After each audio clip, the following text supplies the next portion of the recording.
So your interviewer asks you the question, why should she hire you?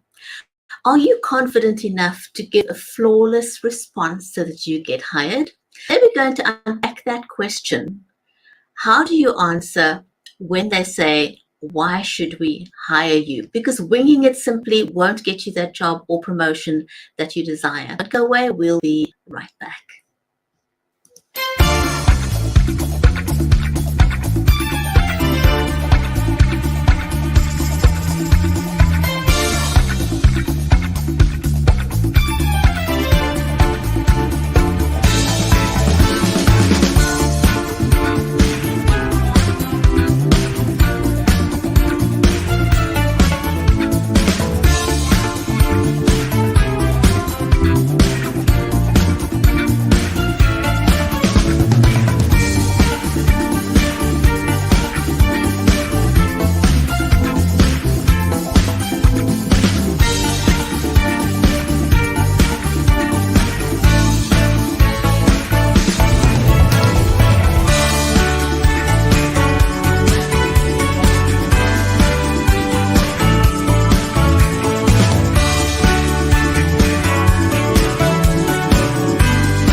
If you've just joined us, today we're going to be answering the question or helping you answer the question successfully, why should we hire you?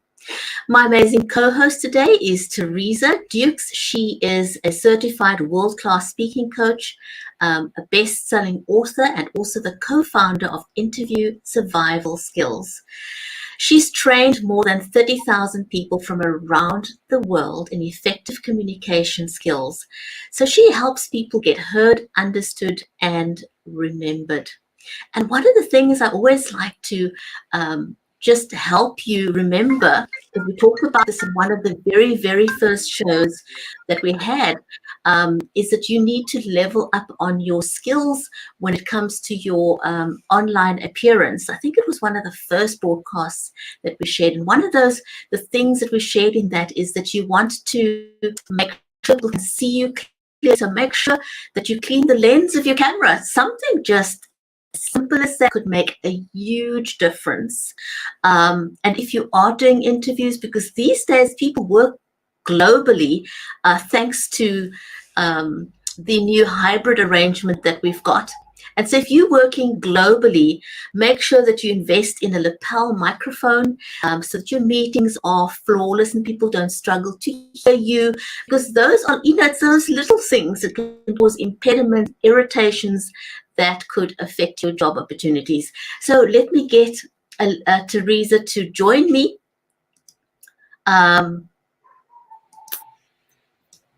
Teresa, how are you today? Hi, Bridgetti. I am doing wonderfully because it has cooled down here in the UK. It was 40 degrees the other day, and we don't like that. It just doesn't work for us here. So I'm very, very good today. Oh my goodness. Well, I'm glad it's just a little bit cooler, because that is, a tad uncomfortable. And I believe not everyone has got access to conditioning, so that makes it even more challenging. Exactly. I have a fan. That's it. I must admit, even here, all a fan does, it seems to just circulate the hot air. It doesn't really make you cool. Oh my goodness. All kinds of tricks, but yeah, the fan is not one to do what we want it to do. Absolutely. I'm quite excited about our discussion for today, because I think it's something that people can get stumped at or answer or give the incorrect response. Like, people may instinctively saying, because I'm the best person for the job, and that's not really a good answer. And they do even more than that, Bridgetti. They actually just regurgitate their CV or their resume in answer to that question. Well, you know, as an interviewer, I've already looked at your resume. That's why you're here in the room with me. So I kind of know what is on your CV. So I'm looking for something a little stronger, a little deeper when I ask that question. I don't know that I haven't already on your CV, right? I'm sorry, I missed Oh that. my goodness. No, I said so you don't want to regurgitate as something that's already on your CV. As an interview, you want to hear something different, something more from the heart, and that's more genuine. Yeah. Oh, absolutely. I've had so many people that believe that, and they are actually coached to start out with that answer. Well, I have this accreditation from this university, and I've had this experience with this company, and I've done this in my past. But all that does is just go down a list. And it's like you said, we want them to expand on that list and make it come alive. We need to understand the backings to that experience and that accreditation and the experience you have. So there's so much more to this question than just a list. So I think people, you know, I know that we've got a slide presentation we want to go through, but maybe you can talk for a second about, you know, what is behind that question So that they really want to know. So when they ask you, why should I hire you? There are a lot of things that they are potentially looking for. One, they want to know for sure that you have potentially researched their organization, that you are truly interested in this role that you are going for, and that you aren't just using them as an excuse for interview practice. Yeah. And that's what a lot of people do. They use the different jobs for interview practice because they think, well, I'm never going to get it, so I'll just show up and practice on this particular company. And so they're trying to weed out that type of candidate so that they know we want somebody who is serious about this. They understand what the role is about. They have the credentials to back it up, and we're going to dig into those with some of the stories that they tell us, because stories are exactly what they're looking for. They need to absolutely understand why what you have done fits in with the job that you're now going to be interviewed for. So let's get rid of the bad stuff, all the weeds or whatever out of the garden, and let's look for those roses that we're hoping to bring into our team and bring into our garden. So.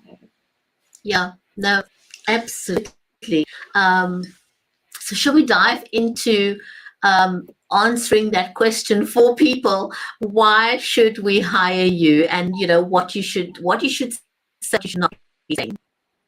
Oh yeah, let's jump right on in here.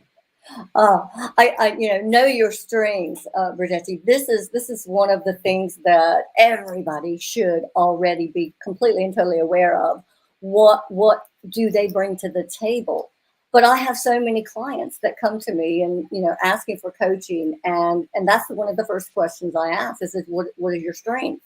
And they think about it for a little while and they go, well, I'm a good organizer, or I communicate okay with managers or with people that work with me, but they really can't articulate exactly what strengths they will be using on the job that they're going for. So whenever I actually start working with people on finding out their strengths, I get them to start making a list, of their achievements.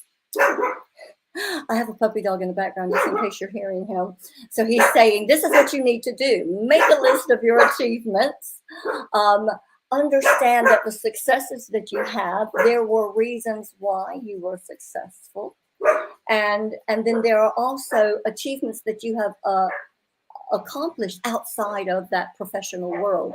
Because a lot of people think, well, I don't know where to find my strengths. How do I identify them?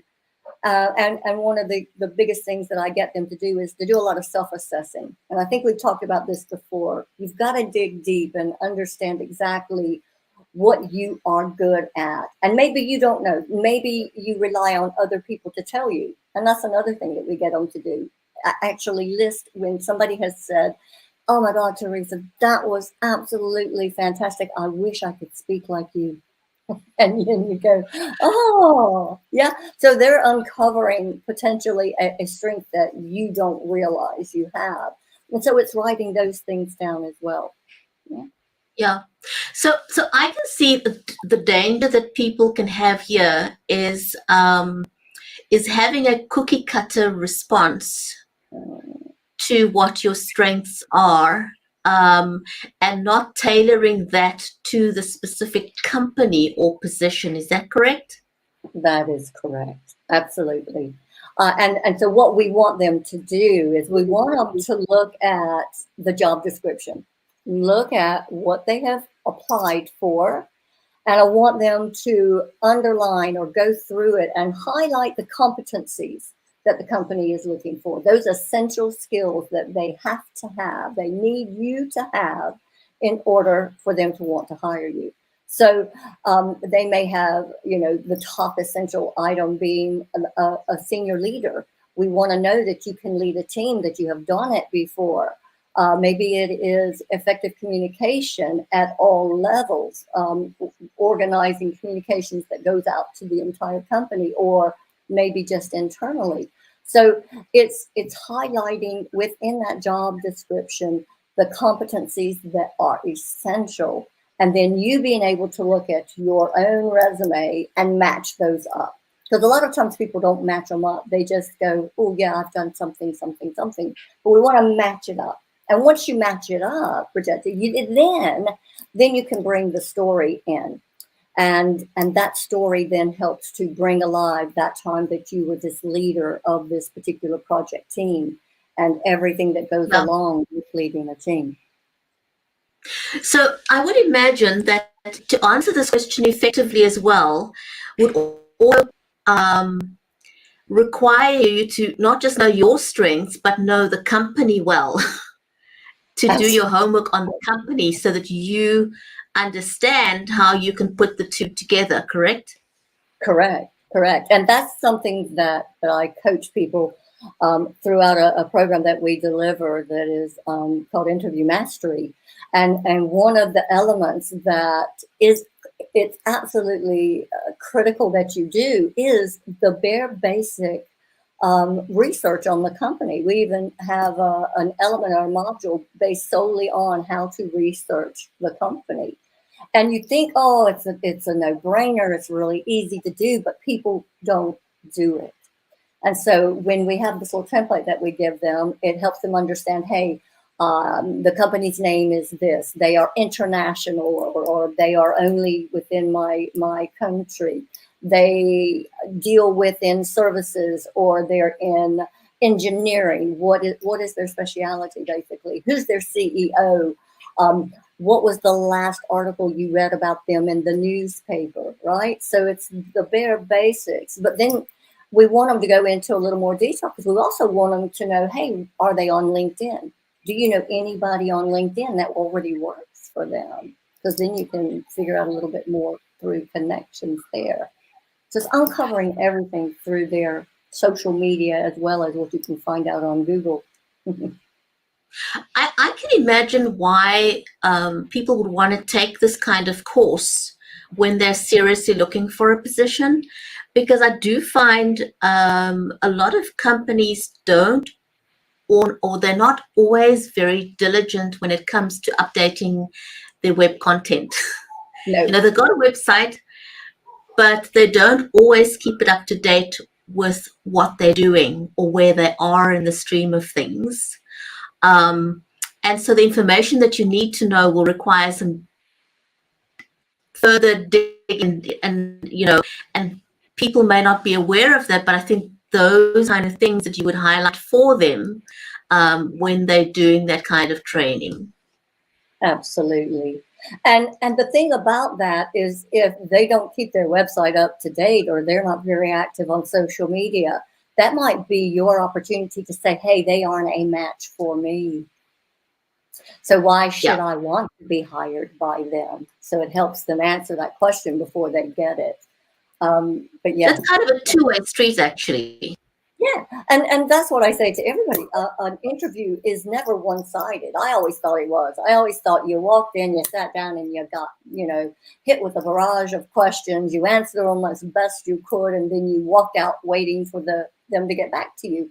But that's not what it is at all. They actually want to have a conversation. They want to get to know you, and they want you to be prepared with information to ask them as well.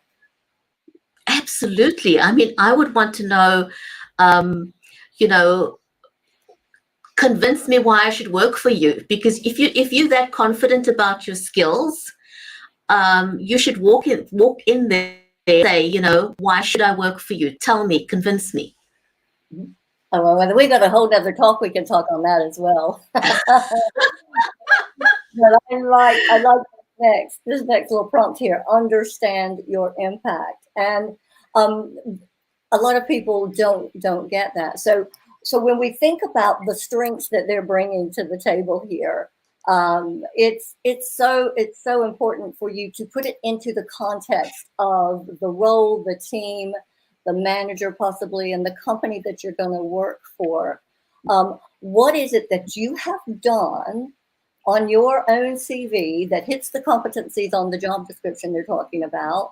And what impact did you have? What did you bring to the table? How did the results of the example you're going to share with us have on the company? And it's so interesting to hear people tell their story. Some of them do it really, really well, and they bring in that impact that they have presented. But I had one client that she says, I really don't know how to answer this question, Teresa. So, it's like, I work for the military. It's high intelligence level. It's one of those NDA jobs that I can't tell you everything I do. I have to kill you kind of thing. And it's almost teaching people the art of storytelling. So it's taking what they already know and then helping them to package that in a manner that would sell their skills in a way that companies would be looking for. And very often people don't know how to tell a story in a manner that's easily understood. Yeah. And one of the best ways to tell a story, especially in an interview, is to use the STAR technique, or the STAR plus technique. And I think we've talked about this before.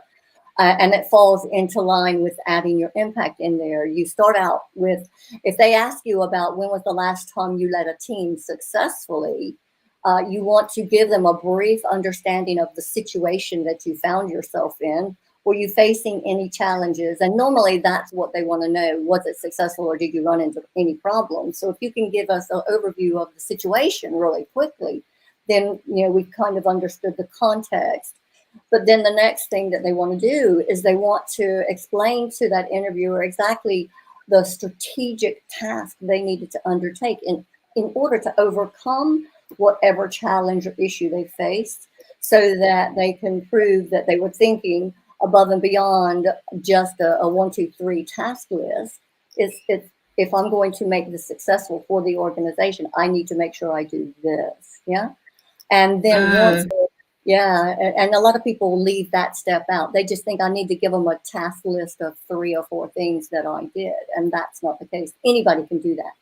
But what brings you alive and above the others with your story is saying strategically, my objective was to do this. Yeah. And then so are they sort of evaluating your critical thinking skills?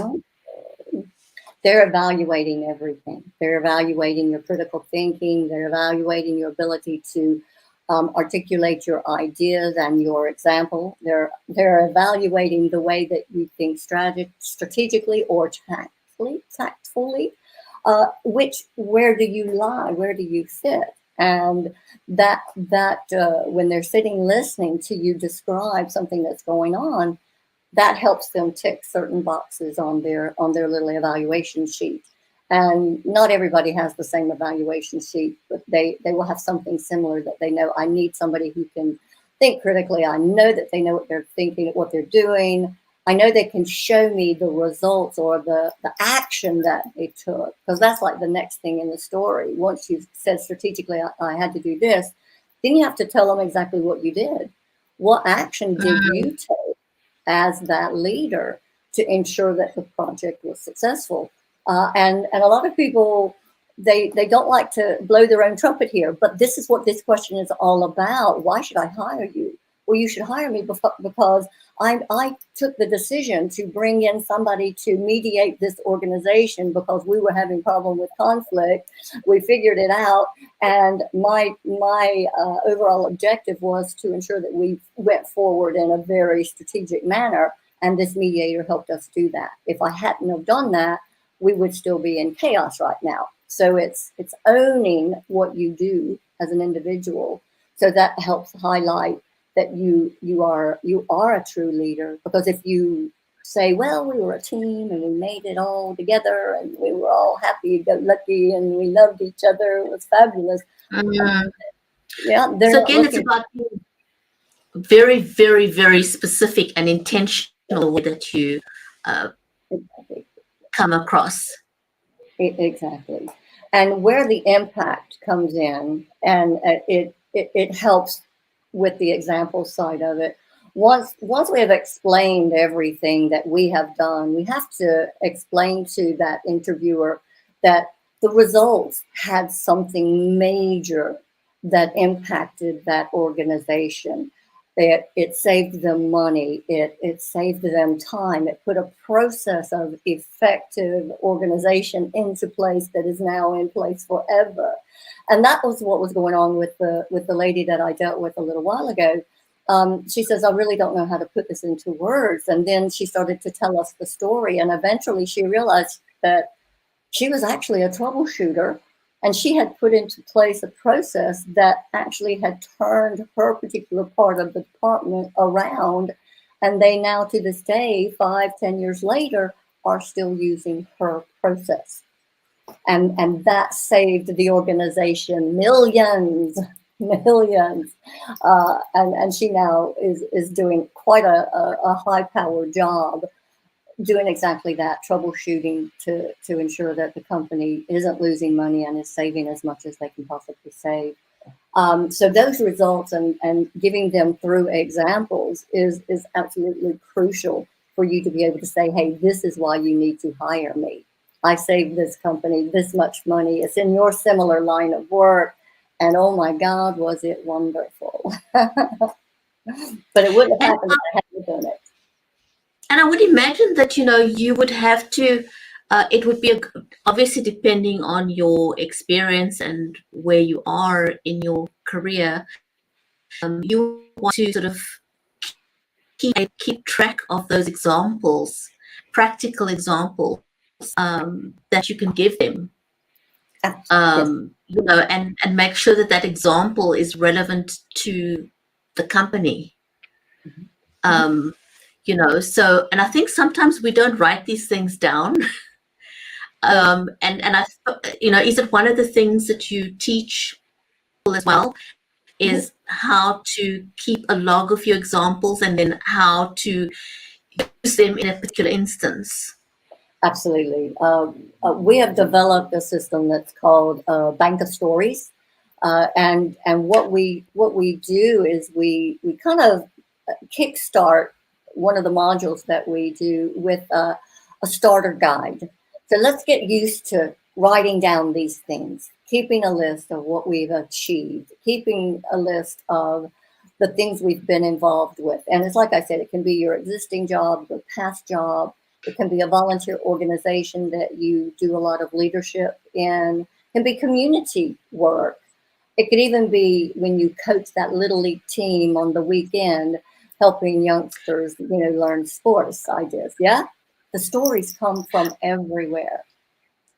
I think people sometimes forget those things. That people may discount the value of your input in community work or volunteer work. Just because you're not getting paid for it doesn't mean that your impact or your experience should be discounted. Oh, absolutely. It should never be discounted. And I actually had one other student client. He was of mature age, and he was looking to get promotion where he was. He wanted to stay in the company because he loved the company, and he realized that he was going to have to become more articulate at shouting about what he did. And when we got to this particular question, he gave the same regular boring answer, what everybody's expecting. Well, gave us a list of things. And then I looked at him and I said, I'll call him John. John, we were having a conversation about things that aren't on your CV. And can you tell me about one of those things that's not on your CV? And one of the things that he had practiced in one of our previous modules was talking about cycling and this particular race that he would get involved in every single year. And it was about running a project. It was more than a project. It was actually a program, because he was working with several people on a cycling team, and they had to make plans to get to a certain place at a certain time, be trained to a certain level of fitness, and everything that it took to make sure that it ran as smooth as silk. And he'd forgotten all about that. But as soon as he started talking about it, the eyes lit up. He was excited. He was happy. It was something he loved. The passion came through. The passion kicks through. And, if I can do nothing but, elaborate to people that passion is power, it will bring you that job interview quicker than, and the job itself quicker than just giving us a boring list of things that you have achieved, right? So go for your passion. It's not always just the tick boxes that matter. No. There's other things, and I think people underestimate the value of that.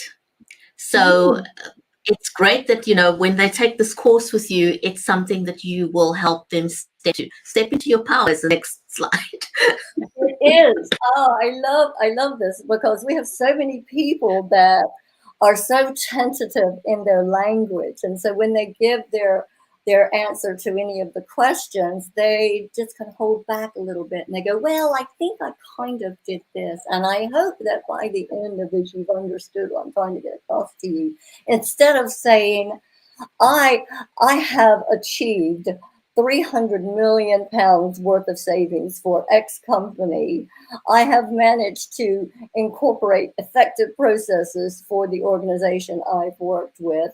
I now am looking for a challenging position to take on board, and I see that in your organization. And if they did that, it absolutely, it's not being arrogant, it's not showing off, it is actually stepping into the power that you have and that you can pass on to that company, because they want to see somebody who will help them evolve and not just sit there and stagnate, because that's not what they're trying to hire. They want somebody that will help them evolve the organization to a level that they know they can get to. So it's, what is your power? I get a lot of people to do a lot of free flow writing when I get to this section. Well, what is my power? I don't know. I know what is my power. What do you mean step into my power? And then I get them to write down every example. Well, I'm really good at this. I love doing this. I believe in this example, whatever it may be. But I get them to write for like 5 minutes without stopping, without thinking, and write down everything that they love. Then take a break, 5 minutes more, everything that they believe is good, and then another little break, and then 5 minutes on what do they trust. Yeah. And when you can identify what you love, what you believe is good, and what you trust, it kind of helps you realize not only some of the powerful things that you already hold, like the values that you have, but it helps you identify the areas that are really important to you, areas that you want to get involved with, whether it is corporate responsibility, corporate and social responsibility, or it's our changing environment. What is it that you see as your power? But one of the things that I see come out more and more often, especially with women, is going from tentative language to powerful language. Use the verbs, own the power, own what you have done, so that it doesn't come across as tentative.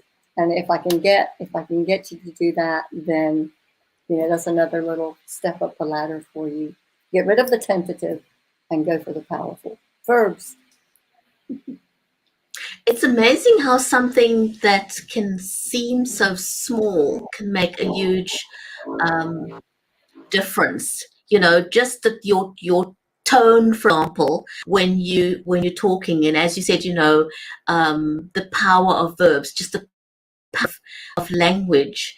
And I don't think it's something that people can get right just on their own. And I think that is the additional value of investing in yourself by investing in a coach.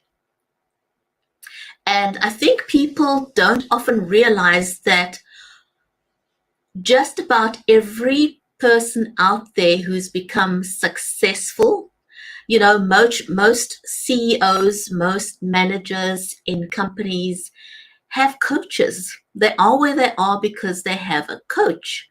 And so they've invested in themselves, and that's why they got to the level where they are. And so if you want to get employed by a company and climb that corporate ladder or whatever it is, you have to get a coach, because every successful person out there has invested in themselves to get a coach. So I think people should never underestimate the value of making that personal investment in themselves. No. And I never thought about it until I got to a point in my career where I knew I needed to get promotion. And if I could have just, done what I'd always done and just shown up to the interview and hope and pray everything was going to go well. But I realized that if I was going to step into a higher level position, a more senior management position, and then eventually run for an elected board position, that I needed to have somebody who understood the process, understood the system, understood how to get the best out of me. And we think we can do it on our own, but it never works as effectively unless you can get coached. When you're being coached, I couldn't believe the difference in even just the way that I spoke or answered questions after being coached by this leadership and communications coach about 5 years ago. And we still are in communication now. She's still, her and I still have the occasional conversation where we go, well, this is what I'm thinking about doing. What do you think about it? And it becomes almost a relationship instead of just a coaching. You become friends, you get to know each other, and you're able to then help each other, and it's not just one-sided. And that's the beauty about being a coach and a coachee. It's not one-sided. You have to let them know what you're looking for, what you want to happen, and then you've got to put the work in. Absolutely. And while I was listening to thinking about it, in life we generally thrive when we have a circle of friends around us. It's why people get into relationships, because you have a sounding board, and that makes you successful in life because you are able to bounce off life with the people in your circle. And so if you think about it, if you want to be successful also in business, you also need that sounding board, and your coach is your sounding board, effectively. Absolutely. I always say, two heads are better than one, right? and the more that you have that opportunity to, bounce those ideas off of each other, it just builds your competency and your capabilities, you know, tenfold, 100-fold, whatever. But I think what a lot of people forget about with interviews, especially, it comes down to having the real conversation, the real chat with that interviewer, not dismissing it, saying it's not an interview, but actually turning the interview into a conversation. When we have a conversation, we have a connection. So a lot of people go into an interview expecting to be perfect. So I want them to realize that it's not about perfection, it's about connection. So that's what I want to leave them with. Yeah. I really, really love that phrase. It's not about perfection, it's about connection. I think that kind of just sums up the conversation for today very, very nicely. And so anyone who's watching us on replay, if you have missed the entire episode and you're watching the replay, feel free to put questions to the chat and we'll come back to them later. So a huge big thank you to everyone who's joined us live today, and thank you to those who are going to be catching this on the rerun. Teresa, thank you so much. As always, very, very informative and useful information for people out there hoping to get their next job or promotion. There we go. And so before we wrap up, any final words of wisdom that you'd like to leave people with for today? So I guess my word of wisdom is we always have people that help us. We never achieve anything on our own. So if you have the opportunity to bring in a coach into your world, you will never ever regret it, and your return on investment will be amazing. I know the minute I brought a coach in, my revenue doubled, and you know it's now starting to hit the triple from the initial investment from that. So think about what you can do with a collaboration and not just trying to wing it on your own. Absolutely. Thanks for those pearls of wisdom. Thanks, everyone. Take care, and we'll see you back on the next episode of Get Hired.